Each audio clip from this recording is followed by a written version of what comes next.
સત્પુરુષ અને સત્સંગનો મહિમા જેઓ દેવતાઓ યથાર્થપણે જાણે છે તેવા મનુષ્ય કોઈ જાણતું નથી. છેટે હોય ને ડુંગરા દૂરથી રડ્યા હમણાં, એટલે દૂર હોય તો મહિમા હોય, પાસે ના હોય અથડાતા હોય. સત્પુરુષ અને સત્સંગનો મહિમા જેઓ દેવતાઓ યથાર્થપણે જાણે છે તેઓ મનુષ્ય કોઈ જાણતું નથી. સંતના સમાગમથી હરિભક્તો થોડું જાણે છે. સંતના સમાગમ હરિભક્તો થોડો જાણે છે. કોઈ વેદ પુરાણ ભણે તો પણ તેનો ભવરોગ સાચા સંતના જોગ વગર મટતો નથી. વેદ પુરાણ યથાર્થ આમ ગડબડવાળું નહીં, સાચા અર્થમાં એક શબ્દમાં અર્થ કરી જાણે એવી રીતે ભણે તો પણ તેનો ભવરોગ સાચા સંતના જોગ વગર મટતો નથી.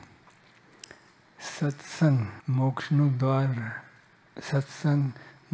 દ્વાર સંત અને હરિજન સર્વ પ્રસિદ્ધ દેખાવામાં આવે છે. કુમતીજનને તે દેખાવામાં આવે નહીં. બુદ્ધિ અવરી હોય કાંઈ મનુષ્ય જેવા જ જાણે. દીવ બુદ્ધિ હોય તો જ આ કંઈ ખબર પડે. જે દંભી છે તેને આવા સંત શિર ફર્યા લાગે છે. દંભી હોય અને શાસ્ત્રીમાં યોગીઓ પર પ્રમુખ સ્વામી શિર ફર્યા લાગે, પેજ આઉટ છે એવું માને. જે દંભી છે તેને આવા સંત શિર ફર્યા લાગે છે. તે સાચા સંત ભેગો રહેતો હોય ને જોતો હોય કે આ સંતના ચરણોમાં લોકો ભેટ સામગ્રી ઉપરા ઉપર ધરે છે, ભાવથી હાથી પર બેસાડે છે, સવારી કાઢે છે, તો પણ તે સાચા સંત તેનાથી નિષ્પૃહ રહે છે.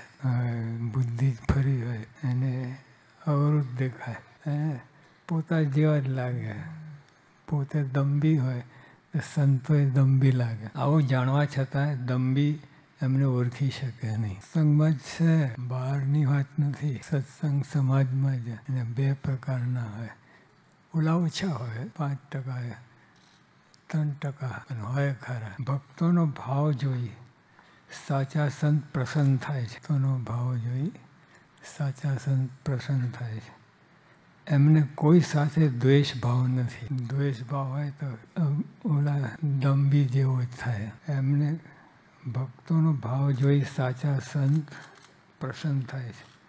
એમને કોઈ સાથે દ્વેષ ભાવ નથી એવો એમનો પ્રબળ ઠરાવ રહે છે. હોય ખૂણે ખાંચે કાઢી જ નાખે. તે અહોનિશ પિંડ બ્રહ્માંડથી પર વર્તે છે. આપણે આ દેહધારી છીએ એટલે લિમિટ આવી જાય છે. આત્મભાવ વર્તે તો મહારાજે લોયાના 12માં કહ્યું, આપણા બીજા નહીં, સત્પુરુષ નહીં, આપણે દરેક હરિભક્તો એવી માન્યતા કરે કે મારા રૂવાડામાં અનંત બ્રહ્માંડ ફરે છે.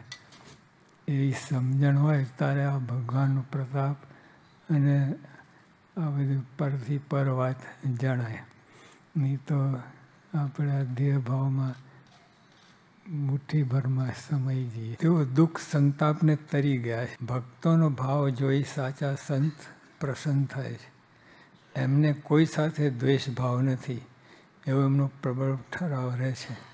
તે અહોનિશ પિંડ બ્રહ્માંડથી પર વર્તે. તેઓ દુઃખ સંતાપને તરી ગયા છે. સત્પુરુષમાં દીવભાવ રાખી તેમના શરીરને પણ દિવ્ય જાણે અને ભગવાનની પેઠે જ એવા સંતના ગુણોનું ગાન કરે તો એવા જનની જીભ અમૃત જેવી એને પૂજવા યોગ્ય છે. સત્પુરુષ એને દેહભાવ નથી તો સાકર નારિયેલ કાચલી ખાય, ગોટલો ખાય, અંદર બધું જ સાકર નારિયેલ બધું જ ગળ્યું લાગે. એમ સાકર નારિયેલ જે હોય એ સત્વ દીવભાવ રાખી તેમના શરીરને પણ દિવ્ય જાણે. આપણામાં છે એવું નહીં. આપણામાં શરીર અને આત્મા જુદા આપણે અને માનવું પડે છે કે હું આત્મા છું, બ્રહ્મ છું. સત્પુરુષને એવું નથી હોતું. એક જ બધું શરીર અને જે આત્મા છે. સત્પુરુષ દીવભાવ રાખી તેમના શરીરને પણ દિવ્ય જાણે. અને પછી શરૂઆત સરસ વાત કરે છે મહારાજ. અને ભગવાનની પેઠે એવા સંતના ગુણોનું ગાન કરે. ભગવાનની જેમ સંતોનું ગુણગાન કરે તો એવા જનની જીભ અમૃત જેવીને પૂજવા યોગ છે. આપણો મહિમા કહ્યો. જે આવી રીતે વર્તે, કેવી રીતે વર્તે? સત્પુરુષમાં દીવ ભાવ રાખી તેમના શરીરને પણ દિવ્ય જાણે. સાકર નારિયેલ અને ભગવાનની પેઠે જ એ તો મુક્તાન સાંઈ તમારા બધાને મહિમા કહે. હરિજન હરિસમ જાણવા. આપણા બધા હરિજન હરિસમ જાણ. તો સંતમાં તો હોય જ. અને ભગવાનની પેઠે જ એવા સંતના ગુણોનું ગાન કરે તો એવા જનની જીભ અમૃત જેવીને પૂજવા યોગ. જીભ પૂજવા યોગ છે. હા, લબારો કરે એ નહીં, પણ આવા સંતનો મહિમા કહે અને ગાય. પ્રગટ ભગવાન કે તેના સાકાર પ્રગટ ભગવાન કે તેના સાક્ષાત્કારવાળા સંત એ બંને અલૌકિક ને મોક્ષના દાતા છે. તેમના સ્વરૂપનું જ્ઞાન જેને થયું છે તેનું આવાગમન ટળી ગયું. ધામમાં જ બેઠો છે. એવા હરિભક્ત હોય ને. મોટા સંતના પ્રતાપે પાપીજન તરત નિષ્પાપ થઈ જાય છે. જ્યાં અનેક સાધન કરે તો નિષ્પાપ ના થાય. જો ઊંધે માથે લટકે ને આ કરે ને તે કરે, નિષ્પાપ ના થાય. પણ મોટા સંતના પ્રતાપે પાપીજન તરત નિષ્પાપ થઈ જાય છે. જે કંઈ પ્રતાપ જણાય છે તે બધો ભગવાનનો છે એમ સાચા સંત સમજે છે. પોતાનું કાંઈ ઉપજ નથી એમ માને. જે કંઈ પ્રતાપ જણાય છે તે બધો ભગવાનનો છે એમ સાચા સંત સમજે છે. એ સંતમાં બીજાને અપાર પ્રતાપ જણાતો હોય તે પ્રતાપને બુદ્ધિશાળી મનુષ્ય દેખે તો તેને આ પ્રતાપ સંતનો છે એમ સમજે છે.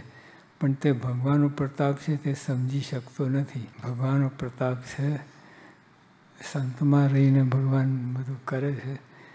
એ બુદ્ધિશાળી હોય એ જાણે કે આ સંતનો પ્રતાપ નથી, ભગવાનનો પ્રતાપ. પણ તે ભગવાનનો પ્રતાપ છે તે સમજી શકતો નથી. પણ જે ખરેખરા સાચા સંત છે, ખરેખર સાચા સંત તે બધો પ્રતાપ ભગવાનનો માને છે. પોતાનું કહે મહારાજ સ્વામી એમને જેવા યોગી આપા, પ્રમુખ સ્વામી મહારાજ, શાસ્ત્રી મહારાજ આ બધા એવી રીતે માનતા. પણ તો એ લોકો ભગવાન થઈને પૂજાય છે એવી વાતો કરે. પણ એ તો ભગવાન સંતને આગળ જ ધરે, પોતાને વાત કરતા જ નથી. પણ જે ખરેખર સાચા સંત છે તે બધો પ્રતાપ ભગવાનનો માને છે. જે પોતાનામાં પ્રતાપ છે એમ માને તે અતિ મલિન સંત જાણવો. નંબર કાઢી જ નાખે. જે પોતાનામાં પ્રતાપ છે એમ માને આ બધો પ્રતાપ ભગવાનનો છે, મારા સ્વામીનો છે, આપણે એમના છીએ એ રીતે વર્તે તો બરાબર. જે પોતાનામાં પ્રતાપ છે એમ માને તે અતિ મલિન સંત જાણવો. મલિન, અતિ મલિન. અને સંતને વાત કરી. ગમે આ મોટા હોય, બધું પ્રતાપ દેખાય, ઈશ્વર બધું દેખાતું, પણ ભગવાનનું છે એમ માને. અને જે પોતાનામાં માને કે મારા પ્રતાપથી આ બધું થાય છે, ચાલે છે, સત્સંગ ચાલે, બધું ચાલે, એ અતિ મલિન સંત જાણો. મુવાને વચને કરીને જીવાડે, કેટલાક વાંઝિયાને પુત્ર આપે, એવો અપાર પ્રતાપ જણાવે, તો પણ બધો પ્રતાપ શ્રીહરિનો છે એમ અપાર મહિમા ગાય, એ સાચા સંતની સનાતન રીત છે. બધું જોવાનું, પોતે કાંઈ કરતા જ નથી. મુવાને વચને કંઈ જીવાડે, કેટલાક વાંઝિયાને પુત્ર આપે, એવો અપાર પ્રતાપ જણાવે, તો પણ બધો પ્રતાપ શ્રીહરિનો છે એમ અપાર મહિમા ગાય, એ સાચા સંતની સનાતન રીત છે. સમર્થ છતાં કોઈ વાતનો લેશ પણ ગર્વ કરે નહીં. ને નાનામાં નાના સંતના દાસ મન કર વચને થઈને રહે. દાસ પણ એ વાત તો આમ ગોર ગોર ફરીને આવે છે બધા. ભગવાન પણ દાસનો દાસ થઈને વર્તે તો બીજાની શું ગુંજાશ.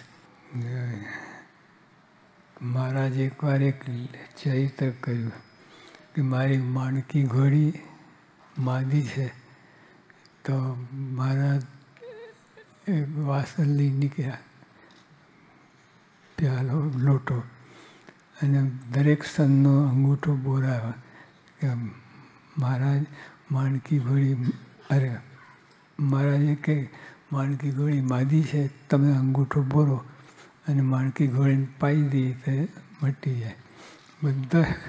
બધાએ કર્યું. ગુણાત્યાન સ્વામી ના પાડી, તમે હાથી જેવા છો, તમે બધું આવી ગયું, અમને શું કામ ભૂલા પાડો છો. ગુણાત્યાન સ્વામી અંગૂઠો ના બોલ્યો, પછી મહારાજ પોતે પી ગયા. માણકી ઘડી નહીં, પોતે પી ગયા. મુવાને વચને કંઈ જીવડાવે, કેટલાક વાંઝિયાને પુત્ર આપે, એવો અપાર પ્રતાપ જણાવે, તો પણ બધો પ્રતાપ શ્રીહરિનું છે એમ અપાર મહિમા ગાય, એ સાચા સંતની સનાતન રીત છે. સમર્થ છતાં કોઈ વાતનો લેશ પણ ગર્વ કરે નહીં. ને નાનામાં નાના સંતના દાસ મન કર વચને થઈને રહે. નાનામાં સંતના દાસ મન કર વચને કંઈ મન ઉપર ઉપરથી નહીં, આમ હું દાસ છું, આમ મન કર વચને એવું જ માને. આખા બ્રહ્માંડના મનુષ્યો માને, દેવતા માત્ર આવીને તેમનું ભાવથી પૂજન કરે, તો પણ સાચા સંત છે તેને વાતનું ક્યારેય ગર્વ હોય નહીં. ભગવાનના દાસ પછી ક્યાંથી આ બધી વાત આવે. શ્રીજી મહારાજના દાસ થઈને વર્તે, એને ક્યાંથી ગર્વ આવે, ક્યાંથી બધું ભગવાનનું છે એમ માને. દેવતા માત્ર તેમનું પૂજન ભાવથી કરે, તો પણ સાચા સંત છે તેને વાતનો ક્યારેય ગર્વ હોય નહીં. પોતે એવો ગર્વ કોઈને દેખાડે પણ નહીં. યોગી પ્રમુખ સાવ સાદા, સાવ આપણી ભેગા ભરી ગયા, બધું કરે, અને આવું હોય પણ દેખાડે નહીં. પ્રતાપ હોય પણ દેખાડે નહીં. એવા સંત જે કંઈ મનમાં ધારે છે, સંકલ્પ કરે છે, તે પૂર્ણ થયા વિના રહેતો નથી. પછી તો ભગવાન બધું કરે છે, એ કરતા નથી, પણ ભગવાન એમાં રહીને એ કરી શકે પણ કરતા નથી. પછી ભગવાનને કરવું પડે. એવા સંત કોઈના કળામાં આવતા નથી. શાસ્ત્રીમાં યોગીઓ પણ ક્યાંથી કળામાં આવે, વાત ફાઇલમાં જ જુદી. એમને માયાથી પર, દિવ્યપણું એટલે માયાથી પર, માયા લાભમાં ના આવે, એ દિવ્ય ભાવ. એટલે આમાં રહેતા હોય, એટલે કોઈને કળા આપણે દેહ ભાવ, એ આત્મભાવ મેળ જ ના ખાય. પણ તોય આપણી ભેગા રહે છે. આપણી ભેગા રહીને આપણને ઉગારે છે, લઈ જાય છે, ભગવાનના ચરણમાં મૂકવા માટે લઈ જાય છે. સદાનંદ સ્વામી મહારાજ.